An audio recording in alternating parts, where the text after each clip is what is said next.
What are their chances now of legitimately winning a Super Bowl this season? I think their chances are extremely well. When you have someone like Mike Evans and Chris Godwin already at the helm, who had phenomenal seasons last year, you have a defense that played well. You add Tom Brady as a piece, and then you put Tom Brady's security blanket on the team as well. I would bet the house right now that the Buccaneers are going to win the Super Bowl. Chad Johnson, you not just you, but Brandon Marshall said that a couple of days ago when he was on the show.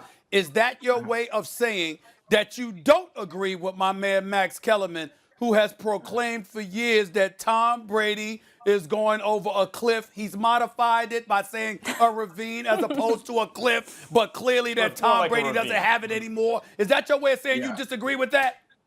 Listen, Max Kellerman has to play the bad guy. Somebody has to be the villain. Somebody has to be the villain on first take, and Max has taken that stand to say that Tom Brady continuously is going to fall off a cliff. If you know the game of football, with a quarterback of that magnitude, with the right pieces that he has around him now, will succeed regardless of his age. Well, that's not, but eventually they won't. Like Tom Brady last year when he lost to the Dolphins in a game they needed to win for a bye, and then lost in the first round of the playoffs and was outplayed by the guy on the other side of the ball. Chad, let me ask you this about Gronkowski joining Tom Brady there, because there are at least two ways to look at this. One is, if they were still what they were, the Patriots never let him go. That reflects on them. The other is, they wanted out of Belichick. They wanted out of New England. How do you view what just happened?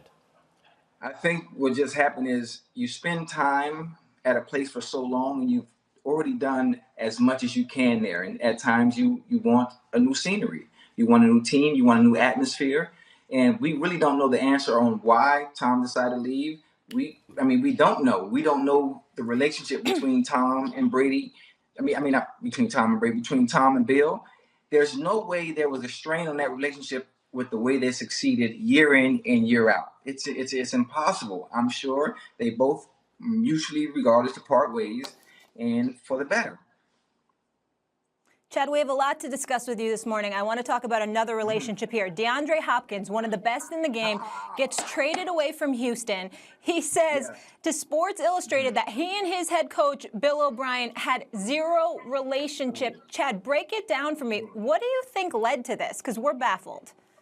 You know, we're all on the outside looking in. So there are internal things that don't get outside. There's some type of rift that we don't know about. I believe at this point it's personal, because from a football standpoint, how could you not like DeAndre Hopkins, even as a coach? What he brings to you on the field, off the field, he never had any issues. On the field, you know what you get between the hashes and between the lines. So whatever's going on with D-Hop and Bill O'Brien, and I got a chance to know Bill during my tenure in New England, and he was a great guy. He was a great coach, and I'm assuming somewhere down the line with their situation in Houston, things went sour, and it was behind closed doors. What exactly happened? I have no idea. Chad, let me go back to Tom Brady and Tampa for one particular second. Why do you believe that he chose Tampa? I know Evans and Godwin and those boys are there, and that might be it. But I want to know from knowing what he potentially had available to him, why do you believe he chose the Tampa Bay Buccaneers of all teams as the team to go to?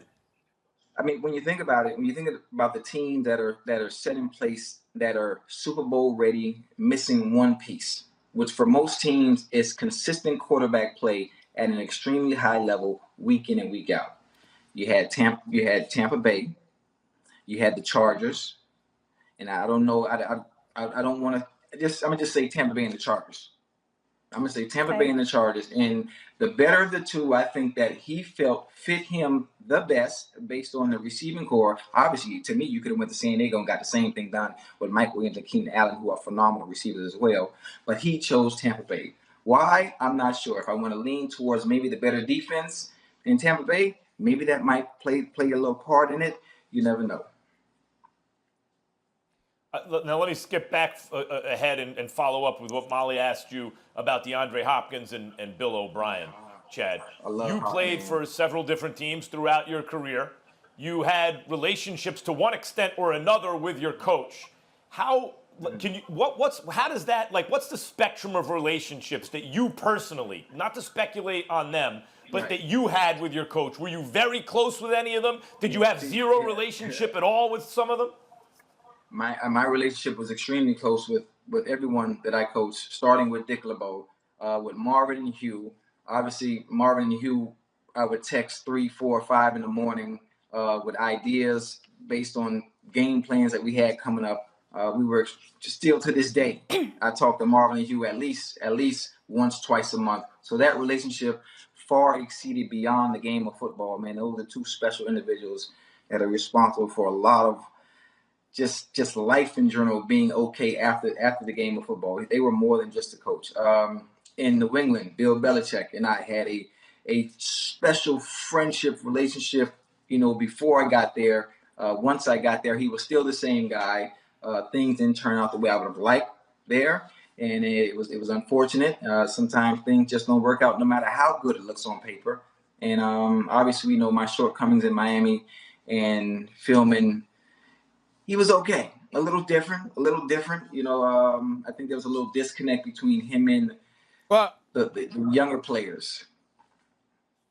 So, Chad, in your experience, how unusual is it? It sounds like Bill O'Brien and DeAndre Hopkins, that's a highly unusual situation to have zero relationship.